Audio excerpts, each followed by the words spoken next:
Another day of Brave spring training, another significant and costly injury.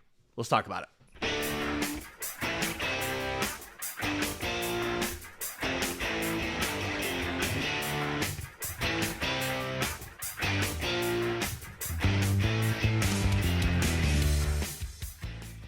Yes, welcome on in to Braves Today for Monday, February 16th, your source for news, notes, and updates on your Atlanta Braves. I'm your host, Lindsay Crosby, award-winning baseball writer and podcaster. You can follow me on social media at Crosby Baseball, and you can find all my written work, bravestoday.com. That's the Braves Today Substack, as this is both a podcast and a newsletter.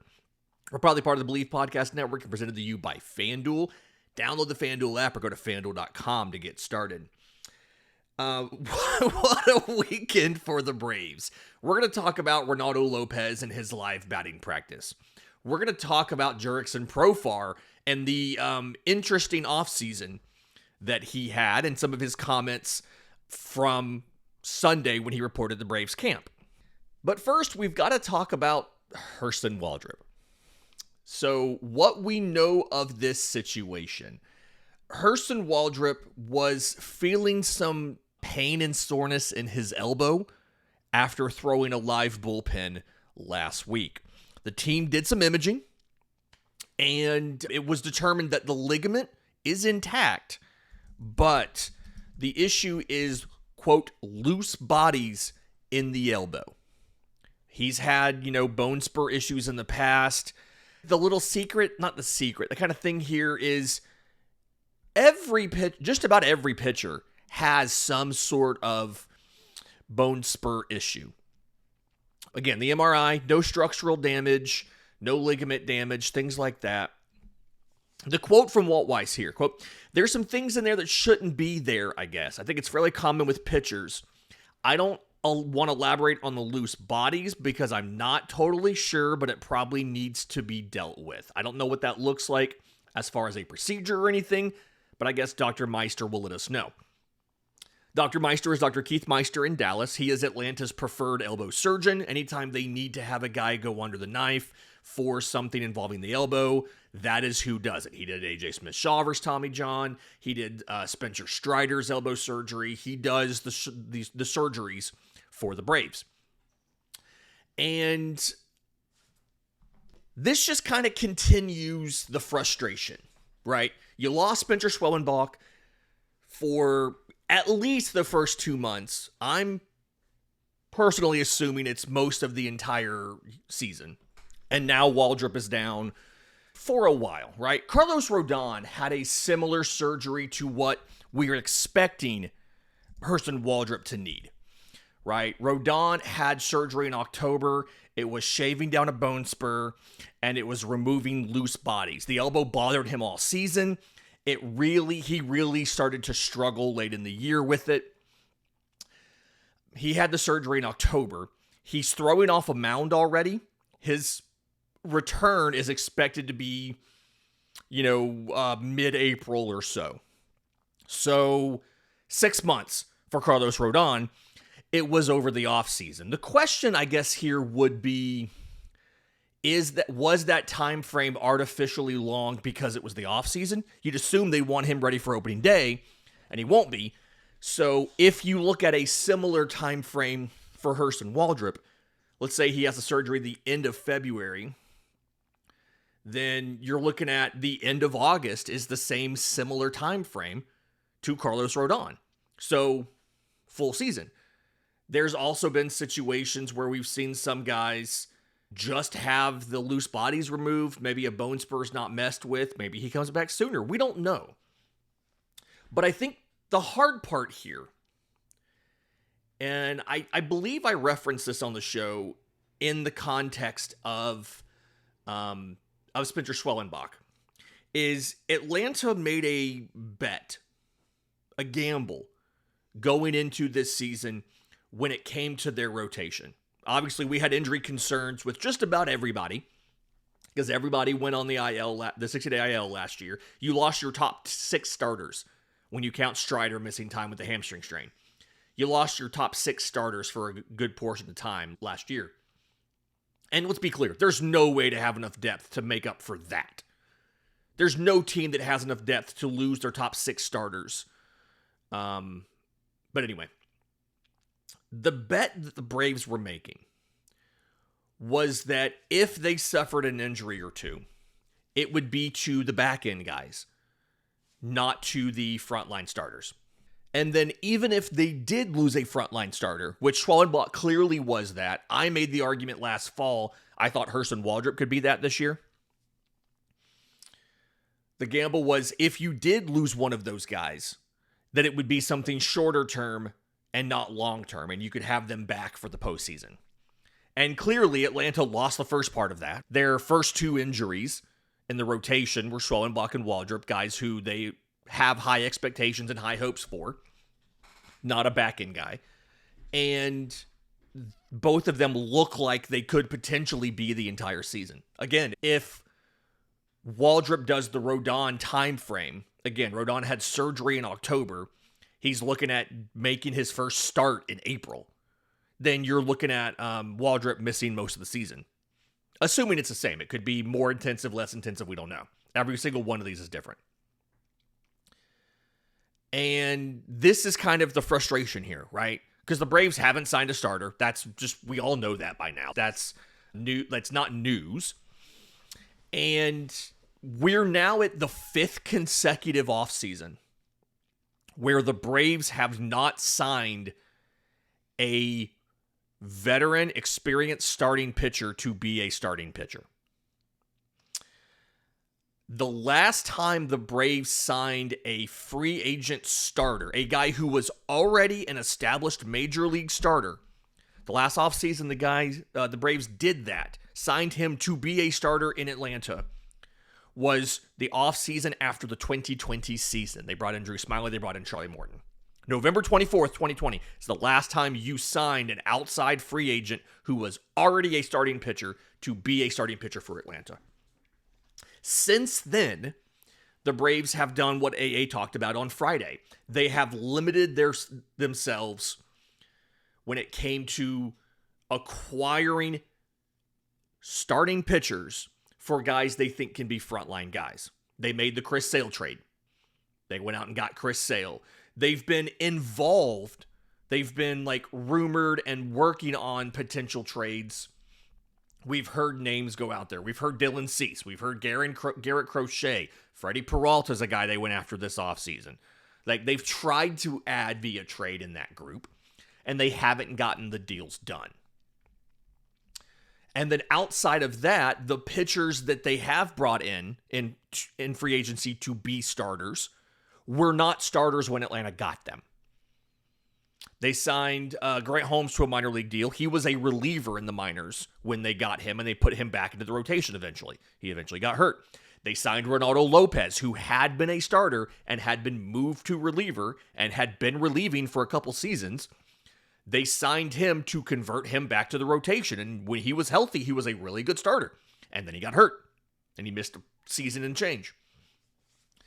And it's at the point now where it's catching up with the Braves. And it didn't used to be like this. That's the thing. They signed Cole Hamels and Dallas Keuchel in 2019. They signed Morton and Drew Smyly in 2020. There was a time frame under Alex Anthopoulos in Atlanta where they would go get these guys in free agency and stick them into the rotation. And part of me wonders, is the fact that they didn't really work out other than Morton the reason why the Braves haven't done that more? The Braves got half a season of Keuchel because he had a qualifying offer. They didn't want to pop it. He didn't sign with nobody wanted to sign him until after the deadline for the qualifying offer penalties. And so, debuted in late June, 3.75 ERA, bit of an overperformance, was a 4.72 FIP, and then he left in free agency. Cole Hamels made one start in 2020, 3 1/3 innings. They got nothing else out of him, and I think they paid him $18 million or 15 million or something, double-digit millions. Drew Smyly in 2021, 4.48 ERA, 5.11 FIP, and then they moved him to the bullpen down the stretch in 21. None of those free agent signings, other than Morton, worked out. So they were 1 for 4 in those. The flip side of this is, from the trade, The one trade that they did make for a front of the rotation guy in Chris Sale has clearly worked out. AA admitted on Friday, like nobody expected a Cy Young, but still, even if he didn't win the Cy Young in 24, it's hard to argue that the Chris Sale trade was not an absolute win. They thought it would be unpopular when it happened. He went to Terry McGuirk and said, like, hey, it's going to be loud, because Von Grissom was a fan favorite, charismatic, best friends with Michael Harris, all that stuff. And Chris Sale was expensive and older and coming off of a lot of injuries. Totally worked out. And the weird thing is, in Toronto, AA did these same trades, right? In the off seasons, like he went and got Mark Burley from Miami in November 2012. He got R.A. Dickey that same offseason, who was coming off of winning the Cy Young with the Mets. Braves legend R.A. Dickey, the knuckleballer. Now, it was costly. He had to trade away Travis d'Arnaud and Noah Syndergaard to get R.A. Dickey.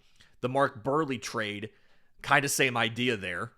It was a massive package, but he did move some future major leaguers in that. Anthony DeScalfini, I think, might actually still be active in baseball. But Yunel Escobar, Adenny Hechavarria, Jake Marisnick, Jeff Mathis was a backup catcher for a while. Yeah, DeScalfini is apparently still... He pitched last year for Arizona. He wasn't good, but he pitched last year for Arizona, so he's still active in the league now. He even went and got David Price at the trade deadline. And David Price was really good after the trade, right? So he's always been this kind of guy who wanted to go get a frontline starter. The difference is, and what's really frustrating here, is he hasn't actually gotten it done. And I don't think the problem is Atlanta has not made the trades for the frontline starters, right? Again, I gave you the list of guys they've tried to get. Cease, Crochet, Peralta, whatever. And those are some names we know. There's other names that we don't even know. AA said that they targeted 3 or 4 guys, I think at the 24 trade deadline. Maybe it was, or 20, anyway, they didn't come away with any of them. Anyway, the real failure here isn't that they weren't able to make those trades.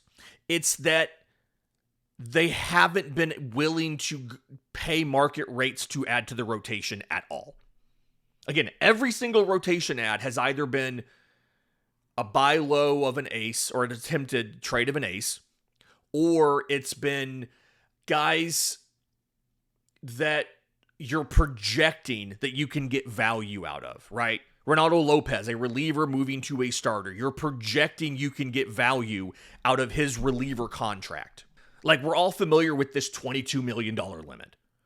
And there's a bunch of players this season that will make more than $22 million. There's a bunch of pitchers. And it's hard to look at this list and say that the Braves would not be better if they had any of these guys on here, right? Some of them, it's questionable whether or not they'd be at the top of your rotation. Zach Gowen had a bad year last year. Aaron Nola dealing with injury for the first time, and Atlanta reportedly tried to sign him in free agency. Luis Severino, Kevin Gausman are at the cheaper end of this. Robbie Ray, Michael King was a free agent this offseason, but qualifying offer. As you move up, Nathan Eovaldi, Carlos Rodon, Dylan Cease, Corbin Burns, Jacob deGrom, huge contract. I don't want to pay it, but I'm saying, like, these are the type of guys that all made more than $22 million, and they all would make Atlanta's rotation better.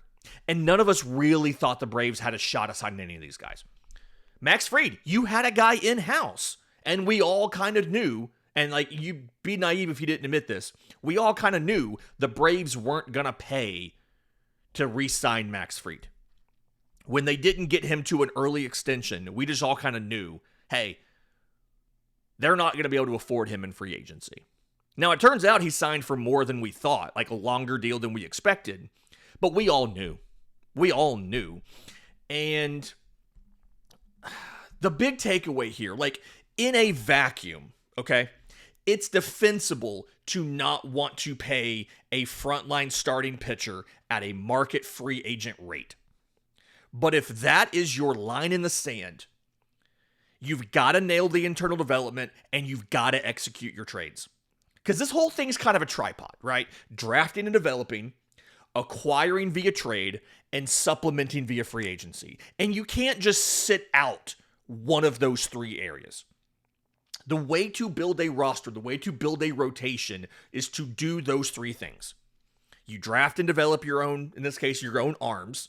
You acquire a frontline guy via trade, and you go in free agency and you supplement your rotation. And outside of a couple relievers that they were projecting they could make into starters, Atlanta just has not touched the third leg of the stool.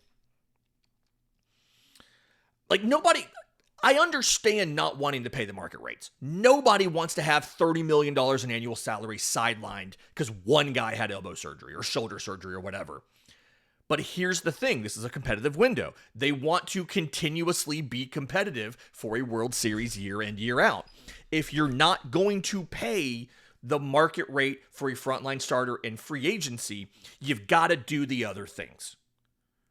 And they haven't done enough of the other things to give Atlanta the rotation depth. And ultimately, at the end of the day, Alex Anthopoulos' legacy in Atlanta is going to be defined by the end results of his tenure. We won a World Series in 21. We had over 100 wins in 22 and 23.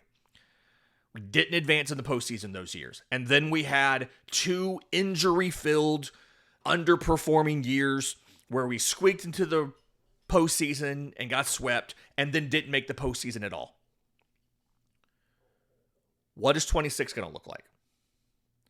What is 27 going to look like? Because if these injuries are an indicator that Atlanta's going to have more injuries than normal and have to fight through this again, but you still haven't done the other work to supplement the rotation, nobody's going to say your legacy was you won a World Series and you had a very measured and calculated way to try to stretch a competitive window as long as possible. They're going to say you won 1 World Series despite often having one of the best teams in baseball. And ultimately, we're going to say your legacy is that you failed that roster in that competitive window. You've got to do more. You can't. The idea is great. Trust me, I don't want to pay $35 million a year to one starting pitcher.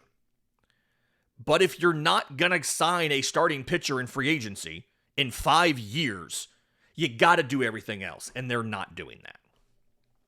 In just a minute, this went way long, sorry. In just a minute, let's talk about Jurickson Profar. He was injured last year. He had surgery. He had comments about being a designated hitter. We'll talk about all that next, right here on Braves Today. But first, today's episode is brought to you by our friends at Grand Slam Getaways. If you are planning your vacation for this summer and you want the ultimate baseball road trip, you need to check out grandslam-getaways.com. They have bucket list bus trips designed for fans who love the game and want to travel in style.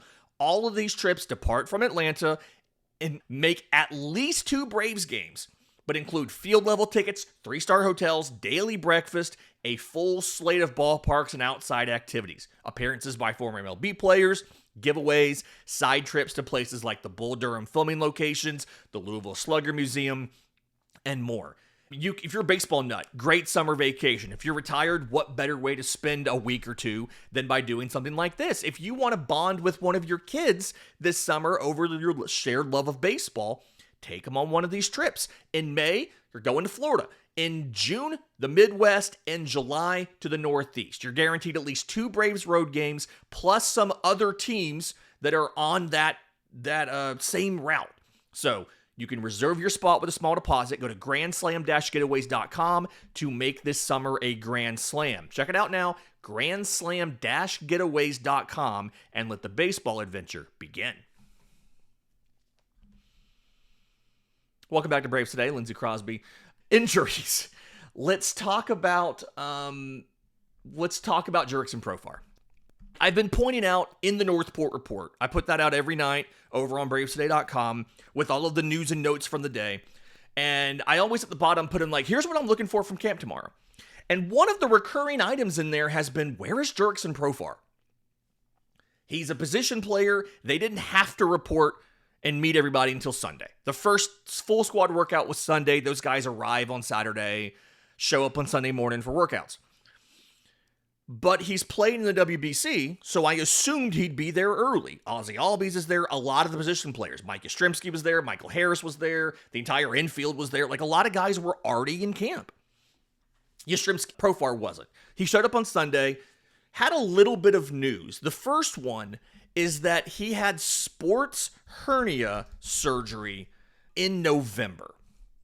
And to kind of clarify, calling this a hernia is kind of misleading. It's not a traditional hernia like you or I would suffer. A sports hernia is designed to repair a severely strained or fully torn abdominal or groin tissue, right? So like you tore the muscle off the bone and you were kind of playing through it. A sports hernia surgery is for that. It's not a traditional hernia like you think of. I'm not actually sure why they call it that. I'm sure somebody in the comments will know. But the injury happened like late in August, early in September, and he chose to play through it because he had missed so much time in the year already, which I understand that mentality. I don't love the idea of the dude playing hurt because clearly he wasn't the same player. So Jurickson Profar's performance, he comes back in July from the PED suspension, and he's still getting his time in underneath him. In the month of July, he hits .238 with a 709 OPS and a 93 WRC+. Okay? He's getting his feet underneath him. In August, his slash line here, 295, 428, 598. It's a 1.26 OPS. It's a 183 WRC+. He was electric in the month of August. Then he suffers the injury, and from there, he goes to a 200 batting average, 314 on base, 311 slug, 625 OPS, 82 WRC+. So it's 3 distinct parts of a season. Getting back in the groove of things, he is fully armed and operational, and then he's playing hurt, and his performance is awful about it. Profar said he needed about 6 weeks to recover. He's been healthy for most of the offseason. He has no restrictions in camp. The Braves, obviously, they knew about it, they understood, and they approved him to play in the WBC. He reports a little bit later, I think it's early in March they report to those camps. So a little bit of news there. Again, this idea, this culture the Braves have had, and it's all over baseball. It's not just the Braves. Everybody does this. I still hate it though. Of we are hurt, we're just not going to say anything. We're going to play through it and be a lesser version of themselves is frustrating. I understand the Braves didn't have anything to play for. They were pretty much out of it in the month of September, or they were out of it in the month of September. So it's not like it cost you a playoff spot. But if this was something where the postseason was like in play here, or they were going to be a postseason team, you did not need him to play hurt. The way to do that would have been to give him the surgery as soon as it happened to hopefully get him back by the second round of the playoffs or whatever. He also was asked about being the designated hitter. And it's going to be frustrating the way this was laid out, depending on who you were following on social media about this. Because the first tweet that I saw was from Mark Bowman of MLB.com. And the text said this here. Asked if he's fine to begin the season as the DH, Profar gritted his teeth, smirked, and made it clear he's not excited about the role. And when I saw that, I was not happy. Because in my mind, the first thought that I had was, my brother, you just missed half a season for performance-enhancing drugs. The last thing you should be doing is complaining about what role they're going to have you in early in the season while they have guys who are injured. That was my thought, okay? What you didn't know from that clip, or from that tweet, or whatever, is the very next thing that Profar said was, I'm here to help the team. And in essence, he's going to do whatever they ask him to do. His preference is not to play designated hitter. He wants to be in the field. And clearly, there's a better way to answer the question than what he did. And I in the Northport Report, I wrote this out. Quote, honestly, I've been working on my defense and take pride in the effort I put into fielding, but I'll do whatever the team thinks is best. My only goal is to get the Braves back to the postseason, not spend a certain number of games in left field. Like, getting the answer correct is very easy. And when you look at Jurickson Profar's defensive statistics, it is very clear that he is the odd man out as far as defense if you are playing Mike Yastrzemski in the lineup that day. But at the same time, it's very frustrating about the way certain of the Braves beat writers, and in this case Mark Bowman, chose to characterize it and not include that part of it immediately after. It's just a little bit misleading and it's frustrating. Like Gabe Burns of the AJC, who is not the Braves beat writer anymore. He was through the World Series season and now he's doing different things for the AJC. His tweet, which came out seconds after Bowman's, said Jurickson Profar did not seem excited about the prospect of DHing, but said he'll help the team however he can. Maybe this is just me, and maybe I'm reading too much into this, but like, it's just, depending on how you got your news on this whole thing, you either thought that he was, kind of fussy or whatever about it, or he was like disappointed but still wanting to do whatever he had to do to make the team win. Like, the characterization of it was poor from Mark Bowman. And at this point, given the repeated Didier Fuentes shots he took last year, and I know a lot of that was just people were mad about it, so he kept doing it to be a troll or whatever, but at this point, it's hard to give him the benefit of the doubt that this was an honest mistake. It's just frustrating to me. I just feel like that could have been handled better. I'm not necessarily saying it was intentional from Mark Bowman, but very frustrating.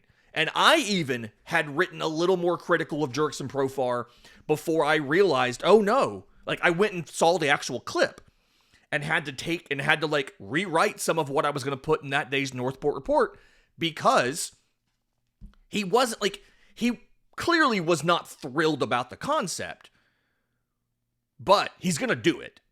And he wants the team to win. And just leaving that quote off was kind of a problem there.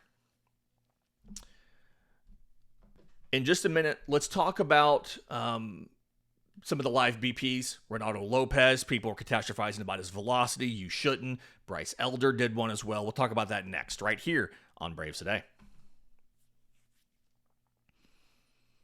But first, today's episode is brought to you by our friends at Fantrax. If you play fantasy baseball, the absolute best app for you. It's Fantrax with an X, Fantrax. By the way, /Braves Today to go sign up. But absolute deepest player pool in baseball. Dynasty people, this is the app for you. They have every player you've literally ever heard of who is active, not even just in baseball, like not even in Major League Baseball or the minors. They have players who are in other leagues, college players, some open universe dynasty leagues use those guys. You can draft those guys too. I love how the app pings you and lets you know if you have a guy in your lineup who's not playing that day. You need to make a change to your lineup. I'm a big fan of that. The customization options are nuts. The Braves Today Discord, which links in the episode description, we made a redraft dynasty league for 2026. And I had a ton of options to set up for the scoring for the league. So Fantrax with an X.com/Braves Today. Fantrax.com/Braves Today to sign up now.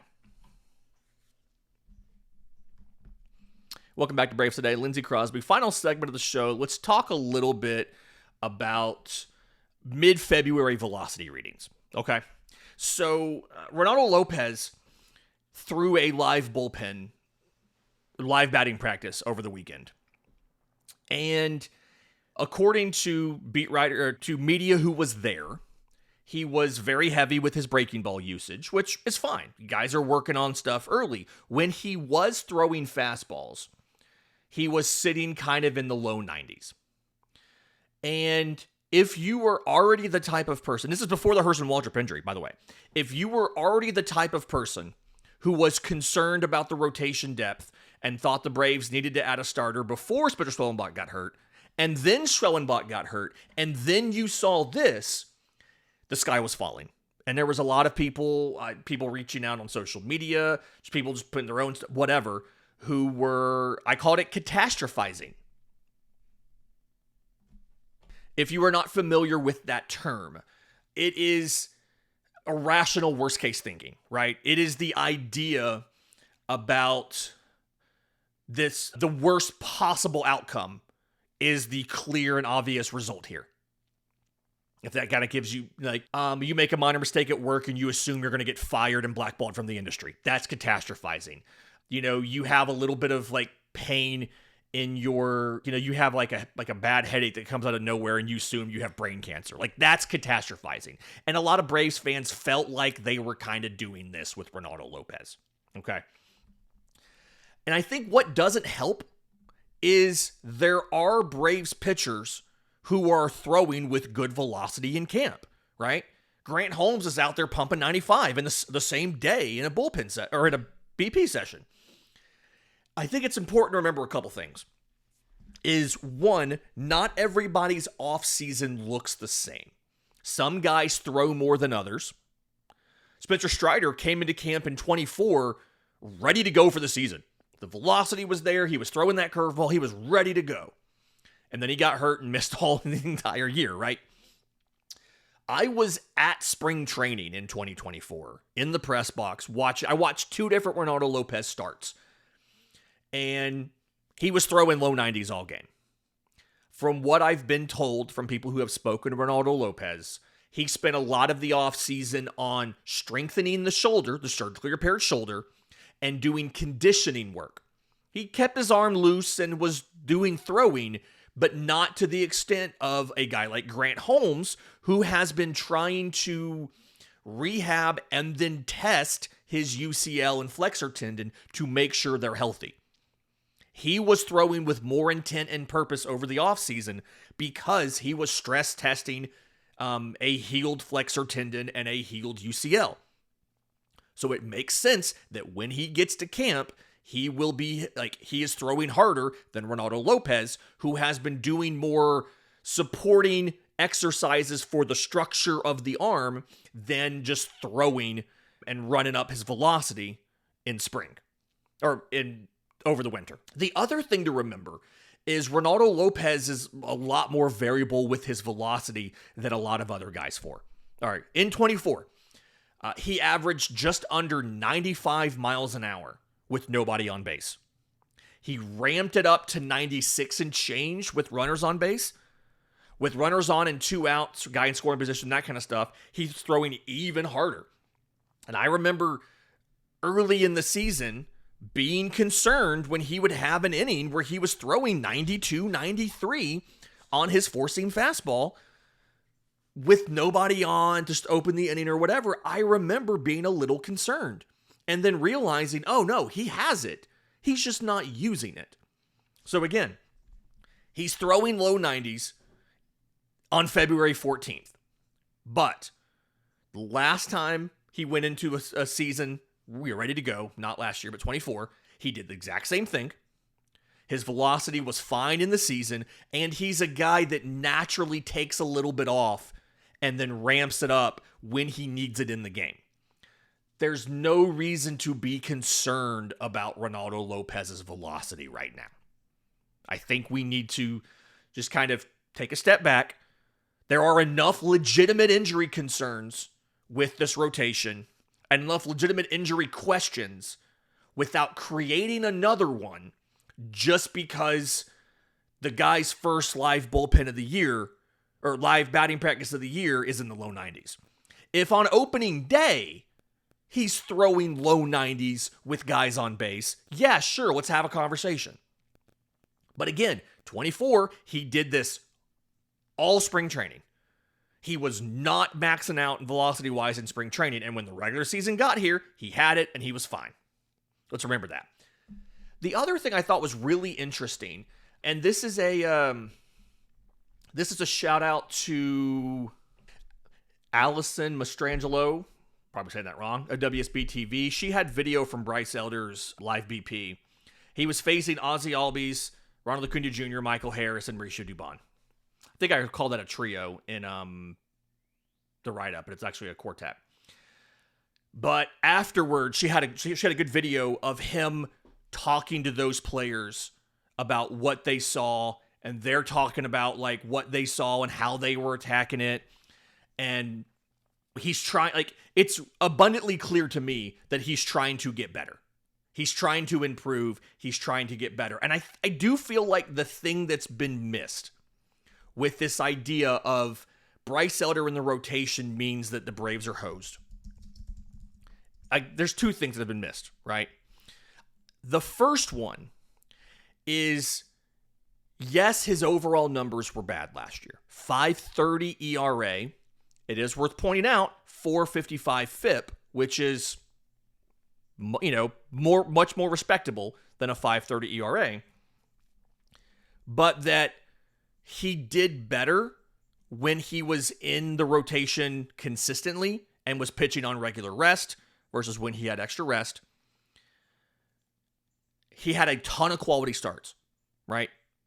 Half of his starts were quality starts, 50%, which is like top 20 from a percentage standpoint in baseball last year.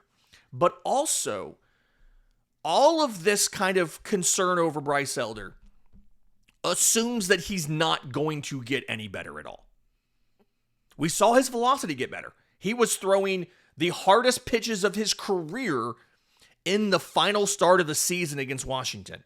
In innings 154 and 155 and 156 in the majors of his season, he's throwing the hardest he had ever thrown in his career. The dude, knock on wood, has literally never been on the injured list. He probably doesn't even know where to find a listing of guys who are injured because he just doesn't think like that. The dude has a rubber arm. He can do whatever you need him to do. And if he can just get a little bit more consistent and minimize the impact of those bad outings, right? Chicago White Sox, 8 runs on 9 hits and 4 2/3. Houston Astros, 6 runs on 10 hits and 4 1/3. Miami, 5 runs on 7 hits and 6 innings. If he can knock all those down 1 or 2 less runs, like the last 2 months of the season, every start but those 3 were quality starts. He still had a ERA of 4 and a FIP of 3.5, despite those 3 blowups in the last 2 months. He made 11 starts. 8 of them were quality starts, and the 3 that weren't are the ones I just mentioned. If he can just get a little bit better, a little bit more consistent, 5%, 10% improvement, and if he's able to stay in the rotation consistently versus moving back and forth between bullpen and rotation or Gwinnett and Atlanta, which he's out of options now, he can't do that, it's entirely possible that he ends up being one of the better number 5 starters in the league. And I think that's the part we're all kind of missing with this. Everybody is like, if Elder pitches for the Braves, we're screwed. Well, nobody's assuming that he can get better under a new pitching coach. I don't think he's going to be a number 1. I don't think he's going to be a number 3. But if he can get 5% better or 10% better, he's all of a sudden the best number 5 starter in baseball. I just feel like that's missing. I know there's a couple listeners of Braves Today. I've seen you guys in the YouTube chat. I know you guys believe in Bryce Elder. I know a lot of people don't. We're not going to know until the season's over. But it just feels like he's doing a lot of what he needs to do to get better. And if it kicks in, if it pays off, we're set. This has been Braves Today for Monday, February 16th. Hopefully when I come back tomorrow, we're not talking more injuries. My goodness. But do me a favor, please like the video, please subscribe, both here and at bravestoday.com. We put up a paywalled piece on Saturday with the recap of Alex Anthopoulos' press conference on Friday. The paywalls we're going to start putting more things behind the paywalls as we get through spring training into the regular season. So Paid subscriptions over there help us out a ton. Until next time, this has been Braves Today.